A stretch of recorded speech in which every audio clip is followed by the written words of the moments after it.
All right. Hello, everyone. This is, again, Ethan Shapiro, the climate change realtor with Coldwell Banker, founder of the most innovative real estate sales company in the world, for another episode of Changing the Climate, a show where we talk about the changing world around us and how we can make it better. I'm very excited to welcome my guest, Miss Vicki Goldstein, founder and executive director of the Inland Ocean Coalition. Vicki, thank you so much for joining me. Well, it is my pleasure to be here. Thank you for inviting me. Yeah, you're very welcome. I'm really excited about this show now. We're trying to ramp up episodes. We're really working on getting up to weekly content. And at this point, it hasn't been there yet, but I'm reaching out to people more and more. And I had originally wanted this to be a more open form show, but I'm realizing as I reach out to more and more people, I just have too much to learn about climate change and just the environment in general. So we're definitely going to have it more focused on that. So yeah, just to begin, do you want to give us some background on you and how you got to be where you are today? Oh, wow. I guess I could definitely do that. Well, where do I start? So you take an ocean gal who grew up on the East Coast, undergraduate in human ecology, master's in marine policy, worked for NOAA in their National Marine Sanctuaries Department, ran a nonprofit, Save Our Shores in California, a natural history museum in Maine, worked on coastal issues. Boom, boom, boom. Fast forward, met a cute guy years and years ago, got married, had two beautiful children, and he was offered a position, a tenure track position at CU in Colorado. And we went, and we are here. So that is, first of all, how I ended up in the middle of the country, being very passionate about ocean conservation and really dedicating my life to it. So what do you do when you're in the middle of the country? All you know really is ocean protection, marine protected areas. You start an organization. And Beautiful. so I began with the Colorado Ocean Coalition in 2011 with the idea of creating an inland ocean movement, really getting people involved inland, primarily in Colorado. And then that was very successful, and that began to expand. Other people came to us saying, hey, we want to do a chapter in our region as well. 2017, we rebranded to be the Inland Ocean Coalition, and now we have 16 chapters in the country. Awesome. So inland meaning how can people who are not on the coast have a positive effect on the ocean? Is that kind of the main driver? That is it. Yeah, really the premise is you don't have to see or live by the ocean to protect it. So where in the East Coast are you from? Oh, I grew up in southern New Jersey and learned Ah, how to surf at an ocean Jersey girl. city. I lived in Maine for a number of years, in Connecticut and DC, then 10 years in Santa Cruz, California. So yeah, I've had a very varied coastal life. And then I'm Awesome. bringing that energy here to the mountains.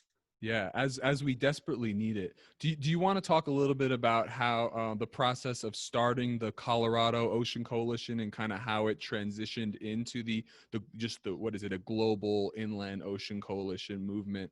I know you had mentioned that you had interest from people in other parts of the world or the parts of the country. What did the process look like from beginning to end for someone who's passionate like yourself? I think the very beginning was when I started this, it was more of a hobby. It was something I Hmm. was passionate about. I had small children. You know, I was going to PTA meetings and teacher conferences and dressing kids up for Halloween. So I didn't have a whole lot of time, but I had enough time to start thinking about how to bring the concept inland. So I really relied on my network. And I started doing something called Blue Drinks. And it was gathering people up that I knew, saying, hey, let's meet in a bar and let's talk about ocean issues. So I was able to gather up a small group of people who were scientists or underwater photographers, people who love to dive shop owners, and we started meeting up on a regular basis. And then we developed more of a monthly crowd. And then we decided that we would go to Washington, D.C. together and go to the Blue Vision Summit. So I had a banner made, and a group of us went for the summit, and I put my banner out, and people were going, "What the heck? What do you mean Colorado Ocean Coalition?" What is the And we Blue started Vision talking. Summit? The Blue Vision Summit is a summit that I helped co-organize because Oh. I've been involved in that initiative for a number of years prior to starting the Colorado Ocean Coalition. And so it was really our coming out party. And we started talking with other people, and there was a lot of interest. And then Dr. Sylvia Earle, who is her deepness, really a champion ocean explorer and just a deep ocean conservationist, said, that's such a cool idea. Is there any way I can help? And I said, well, we're celebrating our 1 year anniversary coming up. Would you like to join us? And she said, sure. What does that look like? So we got back to Colorado and said, we can't have Sylvia Earle show up at a bar. That would be an insult. So we organized our first Making Waves symposium. And Huh. then because Sylvia Earle was coming, other people who are, in the ocean field wanted to join us. And we had a big event. And then we had that the second year, and then we brought in some of the Cousteaus, and then that expanded to include the San Francisco Ocean Film Festival. And we did that for a number of years, and then really got the idea out. Like, this is what we can do. We can share ocean conservation experiences. We can Hmm. get together locally as a community. And then we can really help shape some of the policies, because at that point Yeah. we were reaching out to our legislative leaders to say, hey, you have constituents here that really care about the ocean. And then that whole concept really helped us to expand the chapters, because other people heard about us through social media, and then it just transformed. And then finally we started getting pushback from our chapters saying, we don't want to come under the Colorado Ocean Coalition. Hmm. Can't we do something different? So that was the reason we transitioned to the Think big. Infinite Coalition in 2017. So who's Sylvia Earle? I'm curious. What's her background? So Dr. Sylvia Earle, I think she just celebrated her 84th or 5th Bless her. birthday. She used to be NOAA's chief scientist. She is National Geographic's explorer at large. She's written lots of books. She's done a And TED talk on hope spots, her vision of protecting certain areas of the ocean forever, and creating safe habitats. But if you were to Google Sylvia Earle, excellent. you can find her. She is just an ocean hero. Yeah. So you've mentioned NOAA a couple times now. Would you mind telling the audience what NOAA is and kind of what they do? Sure. Thank It you. is the National Oceanic and Atmospheric There we Administration. go. Yeah. And there is the climate side of NOAA, and then there Hmm. is the ocean side of NOAA. And I worked on the ocean side of NOAA. Beautiful. Cool. So now I'd just like to discuss, I know you know a lot about this topic, just kind of this theory of the two-way relationship between ocean and water. Can you shed some light on that for our guests or our What do you mean? audience? My bad. Okay, the two-way, you meaning the watershed concept of how water flows, or there's so many things to So talk about with it, water. I know, and I plan to talk about as much as we can. But basically, so there's ocean water, right? And then there's fresh water. Right. And what people need to understand is that they're both very interconnected, and obviously the world is mostly composed of ocean water. So, what Got is it. the relationship between these two different types of water? Well, first of all, let's start out that we live on an ocean planet, Mm-hmm. and it's 71% ocean, and we are literally living in a enclosed habitat. Right. So when it snows or rains, or in our case in Colorado, hails as well, all of that water goes down, hits the mountains, goes down through the streams and rivers. That water flows out eventually into the ocean environment. Some of it is captured, through the soil, and it goes into our aquifers. And then once it gets to the ocean, it is evaporated, and then it completes that cycle, and then it rains and snows and hails all over again. So it is one complete cycle. So Hmm. no matter where we live, the ocean really does have a significant relationship with us. And I like to think that living in Colorado, that the ocean starts here, because we are Right. literally, at the continental divide. So it comes in, and the water that is east of the continental divide will then flow down through rivers and streams to the Mississippi, and then out to the Gulf of Mexico. And then on the western side, it goes down through the Colorado, and then into the Bay of, oh gosh, that Bay is little something. river, into the Pacific Ocean eventually. Yeah, this isn't changing the geography. Don't worry. No. But yeah, that's cool. Um, so it's, I think people, if you study science, and we all have to take science classes when we're in school, but you don't realize how truly interconnected everything is. So like the effect that you have on the mountains can actually change the demographic or the ecology in the ocean.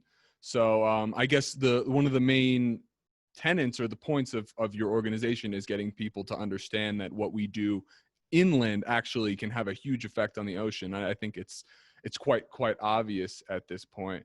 But what can we do to be more like cognizant of the effect we're having? Because the ocean, like you said, is 71% of the entire planet. So what we do on the earth can, I like the analogy where you like drop food coloring into water, and then all of a sudden like the water is red like forever. It'd be really hard to like get that out.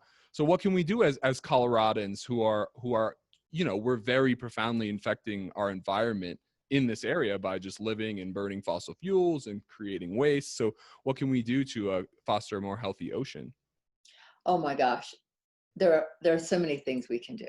But we can start on a policy level, and Hmm. there's many levels. But I think what's really interesting, and people don't recognize it, that our our leadership, our congressional leaders, whether they're House reps or our senators, are voting on a regular basis in Washington on regulations, on different pieces of legislation. And Hmm. so many times, if you're an inland congressional leader, you don't realize that you have constituents. So one of the most important things is to reach out, whether it's a letter, an email, a phone call, and letting your legislative leaders know that you care about the ocean and that you want them to vote pro water, pro ocean as the most basic first step. And what Uh, would that mean? well, that means, for example, in about 2 weeks, there will be an ocean climate piece of legislation in the House. And people who are living inland who care about that should reach out to their leaders, because in the House, it's going to be introduced, but then it's going to go out, and other congressional leaders will need to vote on it and support it.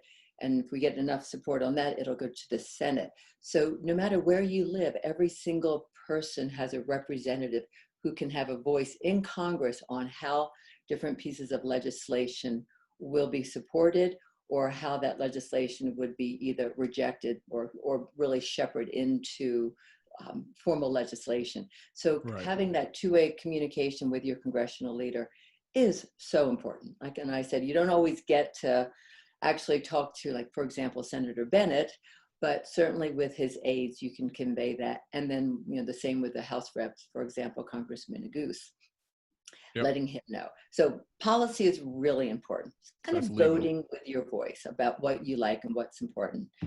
Other things are just being aware of, for example, what you do in your own community, in your yard. So if Hmm. you're using pesticides, herbicides to maintain your yard, when it rains, a lot of those materials wash off into the streets and will flow down into the closest storm drain.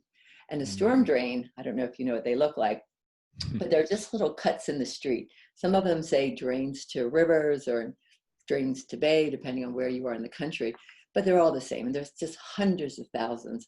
and they go into your closest water body, and then that flows and eventually makes its way into the ocean. So if Where would you're, that be for us, our closest for water body? us, if we're here in Boulder, then it would, depending on where you are, but it would eventually make it, because we're on the east side of the divide. So our Mm-hmm. water will flow into eventually the Mississippi and into the Gulf of Mexico.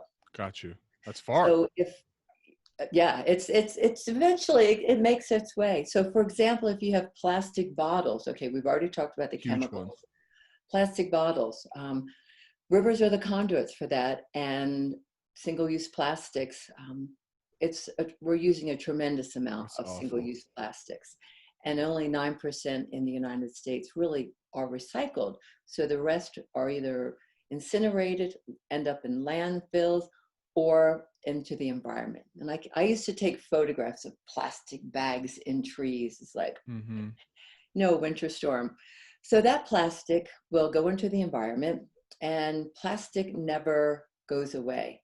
It Right. will stay in the environment forever, and it will continue to break down. And once it gets into our water bodies, it can then be taken up by fish or amphibians and consumed, and then it can stay in the food chain. But also, it just ends up as microplastics, That's what I and was gonna it can ask. Yeah. eventually work its way into the ocean.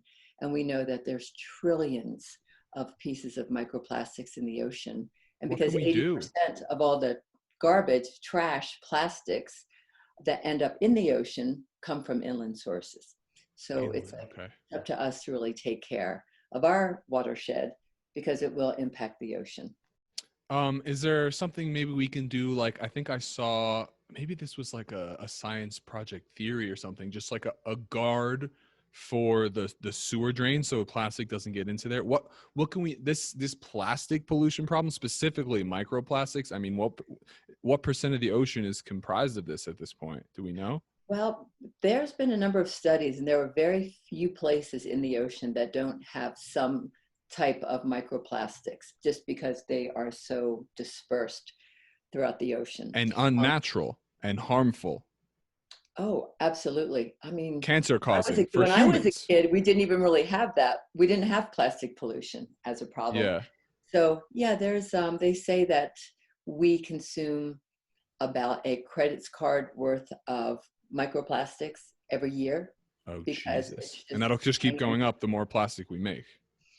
Yeah, and plastic is a problem, obviously, for wildlife, whether it is big plastic that's being consumed and entanglement problems with nylon ropes that don't break down, or bags that get into the stomachs, or bottles, or microplastics.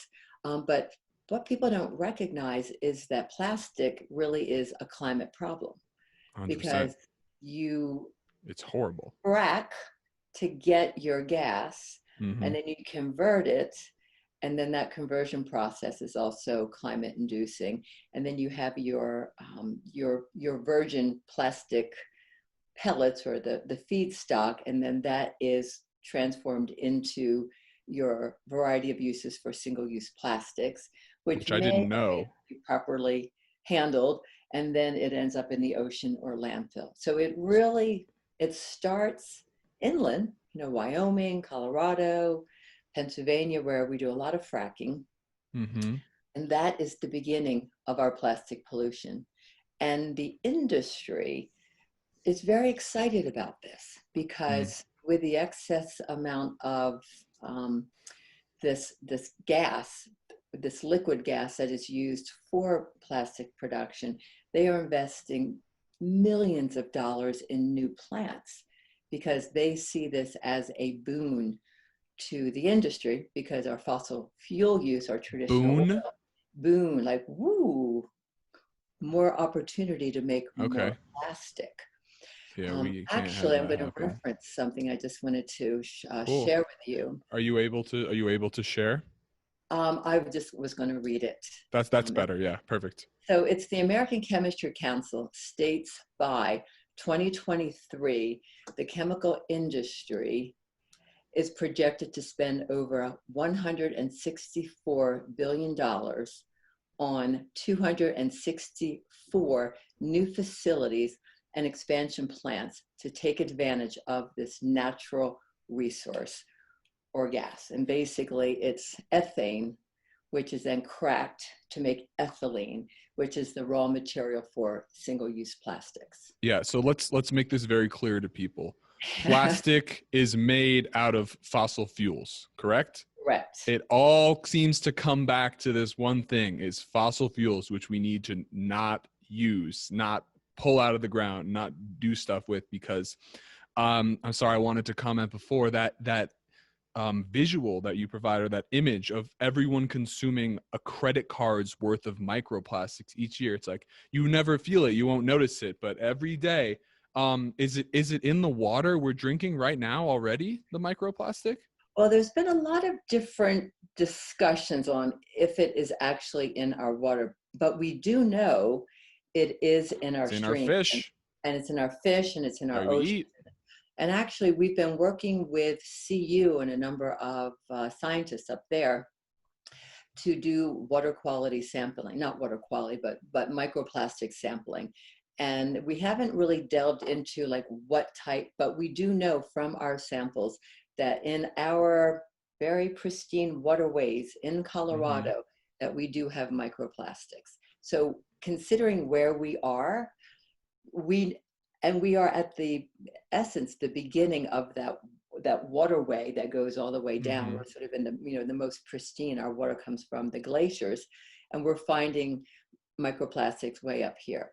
So by the time, if you think about the accumulation process as the water continues down through different sections of the United States and all of the streams that feed into it from different communities, remember, these microplastics not only come from the breakdown of single-use plastics, straws, utensils, things that end up in the waterway, but they also come from fibers from our clothing, fibers Oh, from our washing machines, and from our dryers, because there are a lot of clothes now that are made out of recycled plastics. Um, wow.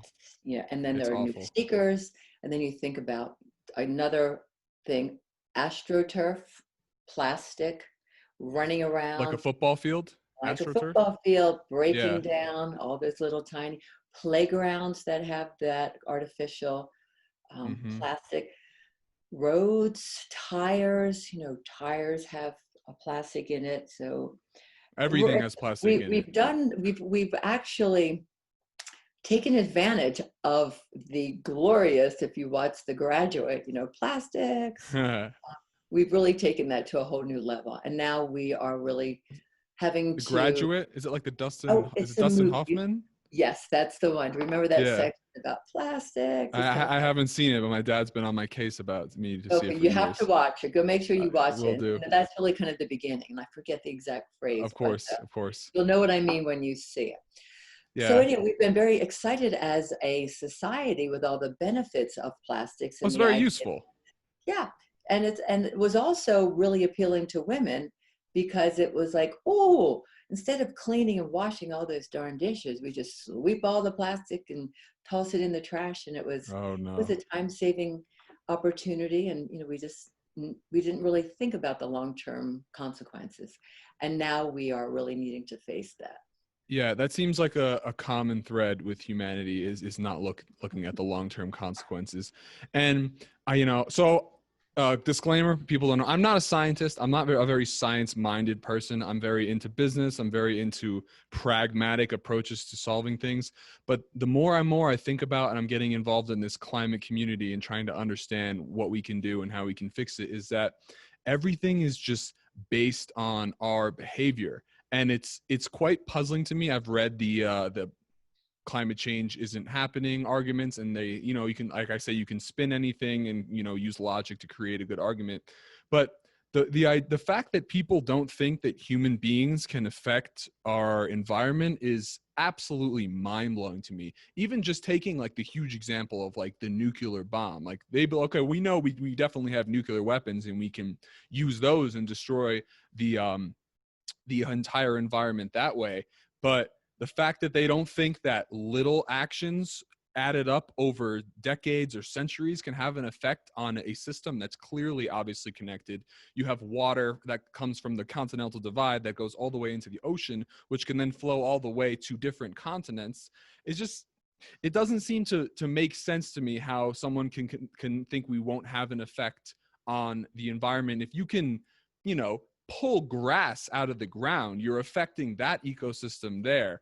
And as far as this is the plastic, the climate change, it's all connected to just human behavior. And the beautiful thing about it is that we can change. But the hard part is people don't want to change. People get Right. comfortable. People like what they're doing. So what would you advise I haven't talked about plastic on this show yet, and I've been looking forward to it. Well, looking forward to it. But it's terrifying to think this is like a little, it's just like the global warming in the sense that our behavior is continuing to increase. You just mentioned how many, like 460 new plants proposed or something.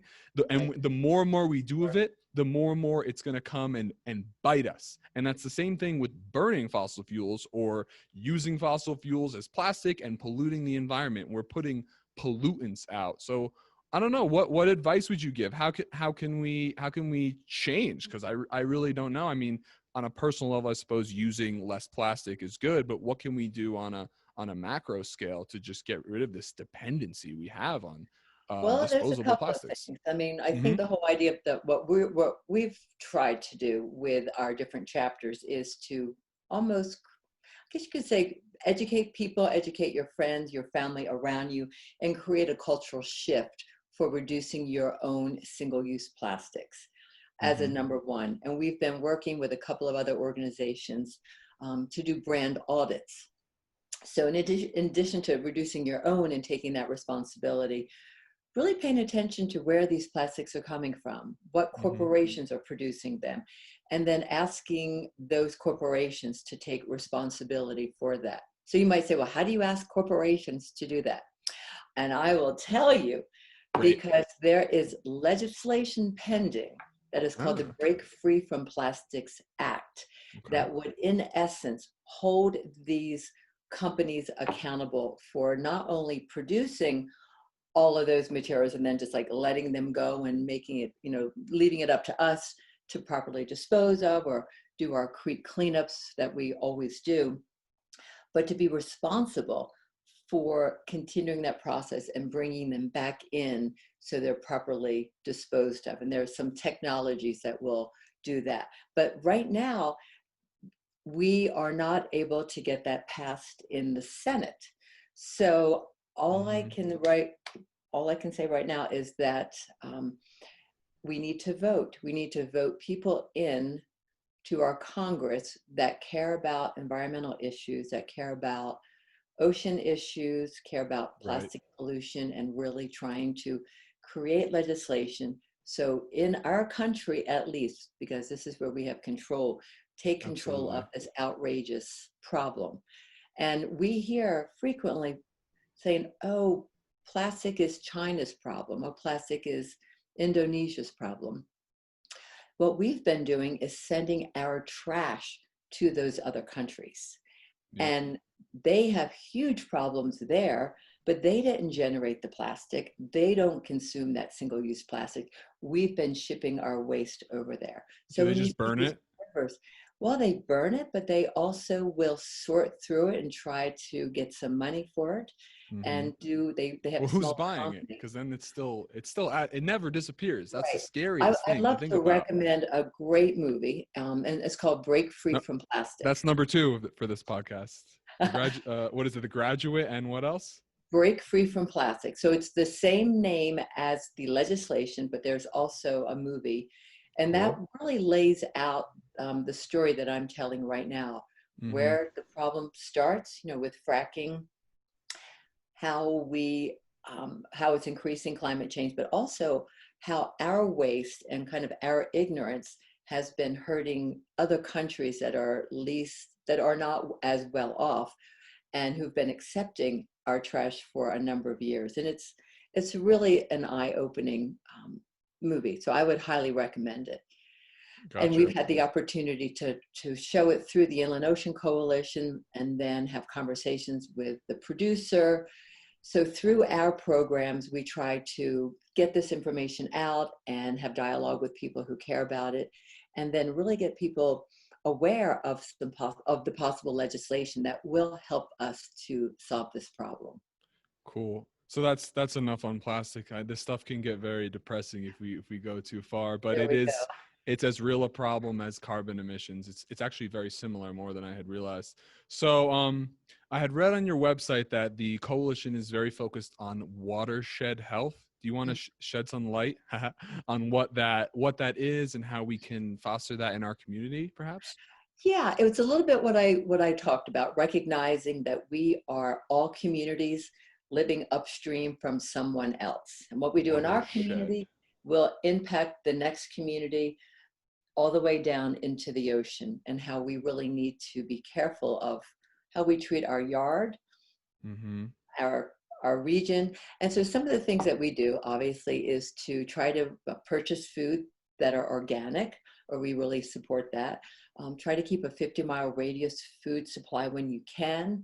Of course, Uh-huh. reduce your You mean single-use consume food plastic. within 50 miles, made within Yeah, 50 because miles of you you. know, and being aware that if you are eating foods that are grown, 1,000, 5,000 miles away, that Mm-hmm. there is a carbon footprint in getting that Absolutely. food here. Not that everybody has Guavas. to go into like, okay, we're just going to eat kale year round, but being I aware. love kale. I I do love too. it so much. It's Yeah, probably and my just favorite. I think it's my favorite food. well, good, because you can grow it practically year round here. Awesome. But the idea of watershed health is just really taking care of your watershed, being aware. What is watershed? Sorry, just to be Oh, a clear. watershed. Okay, so just a very simple thing is, Yes. so for the United States, Mm-hmm. a big example is the Continental Divide. Boom, we have a big watershed in the middle of the country, and we're in it, and that's kind of it's the ridge in A which all the water flow of flows water into. from a source, The or source is usually rain or snow, uh-huh, and it's a ridge. So when the water hits, the it kind of mountain. flows into a valley and then Mm-hmm. goes out. So you have a couple of enormous large watersheds in the country. And then within a watershed, you have much smaller watersheds that go to like this little watershed. Say here's Is a it a little, splitting of a it's a flow of split, water? Is that a shed? it's a splitting. So you just figure So out the your height. divide would be one of them. The continental divide Yes, is a large watershed where water splits off and goes in different directions. And in order for it to be healthy, we want to make sure there's no pollution going into the water at the split, because then it'll be pollution on both sides, right? correct. And then it goes into little streams. And again, all those little streams meet up and boom, out the door, excuse me, out the creek to the ocean. Gotcha. Cool. So I just want to talk a little bit about the problem of like oil spills and just like the general ecosystem in the ocean. Um, so fracking is purely an inland activity, is it not? Yeah, it's So oil spills would come from drilling in the ocean, right? correct. What can we do to kind of prevent something like that? Because it was, I don't know, 8 years ago or 7 years ago, where this giant oil spill happened. We had tons and tons of gallons of oil going into the ocean. What kind of effect does that have? Are we feeling the effects still now today from that huge spill? Was it Exxon 7 years ago? It was the BP Yeah. spill in the Gulf BP. of Mexico. Yeah. What does that mean for the ocean? It means really bad things. That's what I And thought. yes, we are still seeing the effects of that, and also of the dispersants that were used in that spill. What So is yeah, oil. dispersants?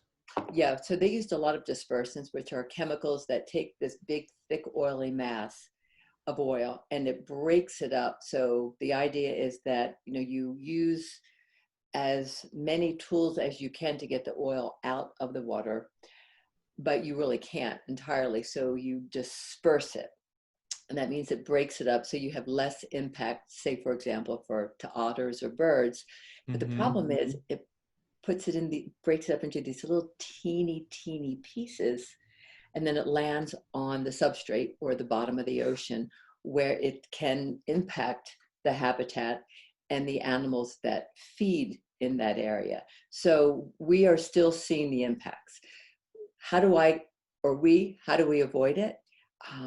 Right now, our current president I've heard of him. has opened up a majority of our coast. Actually, it was 90% of our coast that is available for offshore oil development, Mm-hmm. minus Florida, Georgia, South, and North Carolina just recently.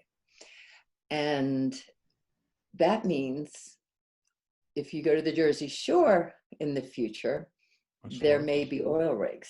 So again, it goes back to voting. If you do not want to see your coastal environment opened up to oil and gas development and drilling, we need to get leadership both in the House and the Senate and in the White House that feels that fossil fuel extraction isn't a priority, because right now our leadership feels we should go after as much oil as possible, and he's opened up all of those regions that do have reserves under the ocean. I see. What do you say to a young individual who might be more conservative minded, very concerned about tax policy, very concerned about business success, especially now during the virus, but is Mhm. also equally concerned about the climate crisis and environmental health in general? These individuals are clearly torn at this point. What advice would you give to someone who definitely is more right leaning, but also cares about the survival of their species and the environment? I think that that individual or those individuals should look at the policies that have come out of the White House and really look into it. There's a lot of media that is not really delving into what's been happening under the Environmental Protection Agency. Mm-hmm. We've loosened regulations. We're allowing offshore oil development to occur. We're allowing more wetlands to be destroyed for coastal development. And I think there's a decision to make. We cannot have a healthy economy if our environment is ruined. I agree with We that. cannot survive and be healthy and have vibrant communities if our water is polluted.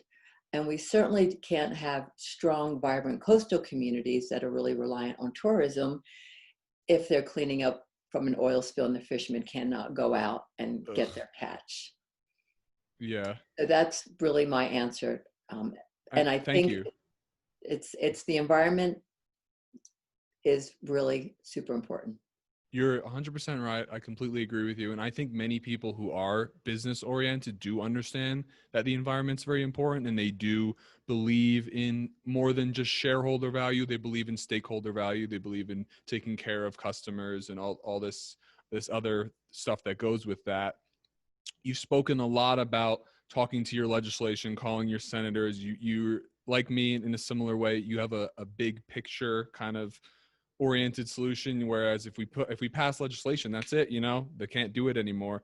Do you have any theories about how the business world can have a positive impact on the ocean or on the climate? Because I with my venture, that's kind of what I'm doing. I'm trying to find a way to bridge, I don't know, bridge an economically Oh, feasible business model with, yeah, go ahead. yeah, there's absolutely, and there's a lot of excitement around this whole new movement forward with this ocean climate initiative and green jobs and solar and looking at wind and proper siting for wind energy. Which And is cheaper than oil oh now. yeah, My I Micah mean, had I think said on I the think the podcast. economy. I think everybody wants a strong economy. I don't Everyone think does, anyone, and yes. I think I'm Some people care super. more than others, though. Probably, but I think that most people want to have a home. They want job security. They want to be able to send their children to That's college. not on fire, not covered in plastic. Yeah, yeah. I know. I think everybody wants a similar thing. I think we have more in common with each other than we have much more in common with each other. I mean, we all want the same thing. The Everyone question wants is, the same thing. I agree. how do we get there?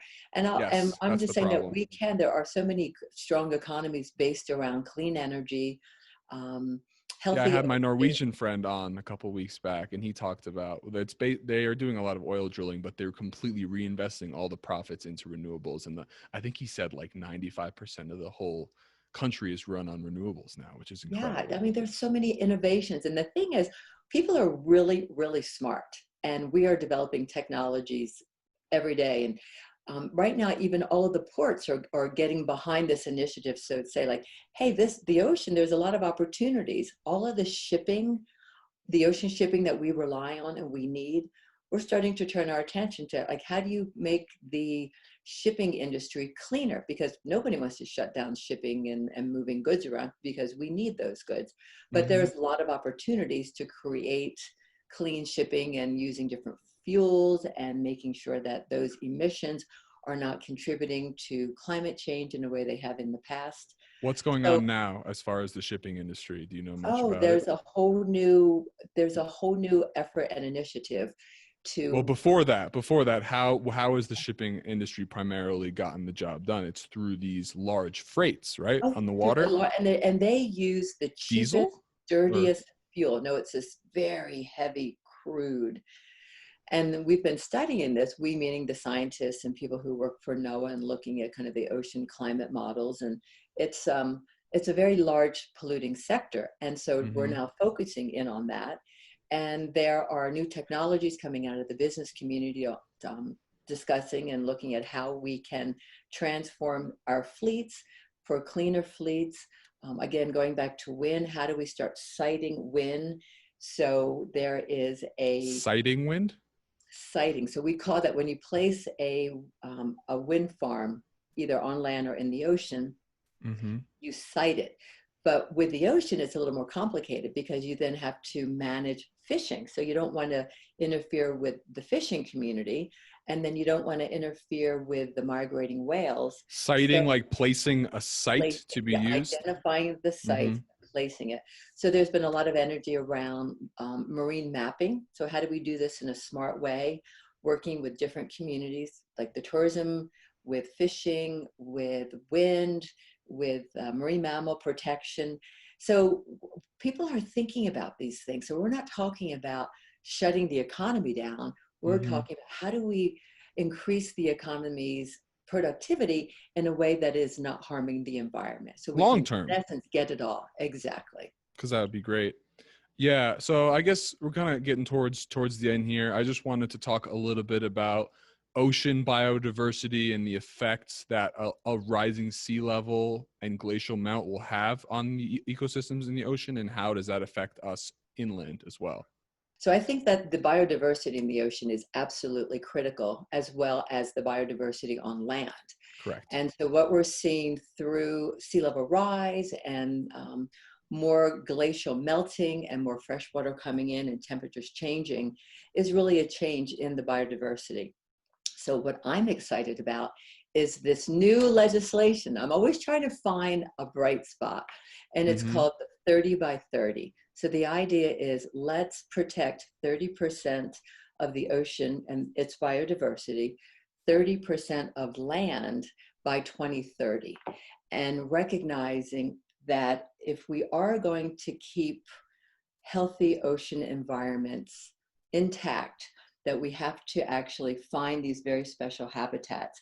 And some of those habitats are really vulnerable to global climate warming or climate Like the Great change. Barrier Reef, Exactly, very important. So very important so ecosystem. it's really like protect portions of the ocean because if they're healthy and vibrant, they're going to be more resilient. Hmm. But we can't do that without reducing our fossil fuels because warming will continue. So it really has to happen kind of in sync. But Yeah. the good news is, I think people are becoming more and more aware of it. And we have the tools and we have the legislation, if we can get it passed, and the initiatives to really slow things down, protect the biodiversity in the most important places on land and at sea. And we know that there will be sea level rise, and some communities will have to move, and some environments will be negatively impacted.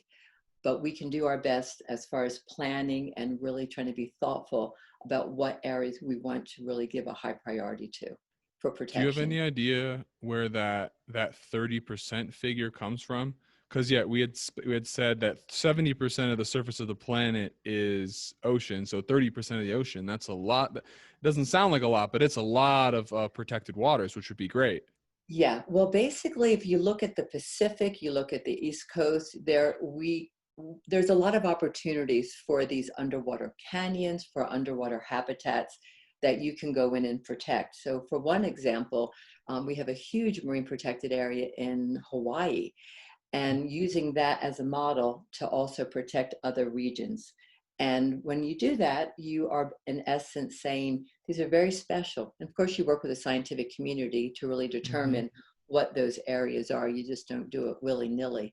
But I feel like if we get to that point of 30% land, 30% ocean by 2030, we will be making great headway. And so try to follow that piece of legislation. Would the We are idea be tracking it. to increase it over time, or is 30 Well, good? Because you said you feel like we'll do well, but I Well, like. it's when you are taking land and ocean and putting boundaries around it with protective status, it's a political decision. So again, it all comes down to our leadership, and if our leadership and international leadership when it comes to the ocean Mm-hmm. will support these initiatives. And we have a lot of people rallying behind this now, but of course it has not been fully implemented. So I'm Right. hopeful, but it's not a done deal yet. Yeah, well, I think your message has been very clear today. It's very important to vote and support legislation that's going to take care of the planet.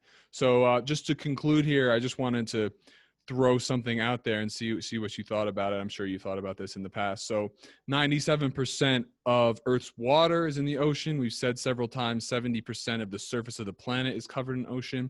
We are yet to explore any of it. Basically, we've seen a great deal. I think James Cameron like touched the Mariana Trench bottom or whatever, but we have 5% of the sea floor mapped, and that's 70% of the Earth's surface.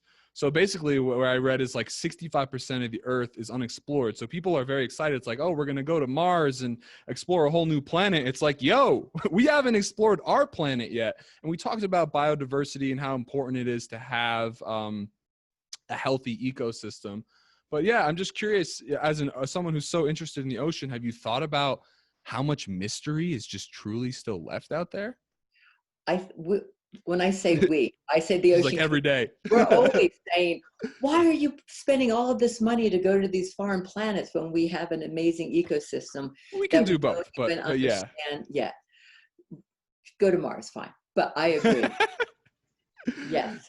I mean, we have some of the most amazing deep canyons, and we're still discovering new species now. I mean, Embari, Correct. which is a group out of California with their deep sea submersibles, are finding amazing creatures. And I think, as far as the scientific community goes, and also combining the scientific community with animals and health, there are some amazing animals that can actually really help us in our future as Hmm. far as different materials that are coming. I mean, we're seeing a lot of new materials coming out of these ocean animals. Like, for example, okay, this is a little Really? old, but barnacles. Uh-huh. Barnacles have been instrumental in really helping us with our dentistry because of the Huh. adhesives. And there's so many examples.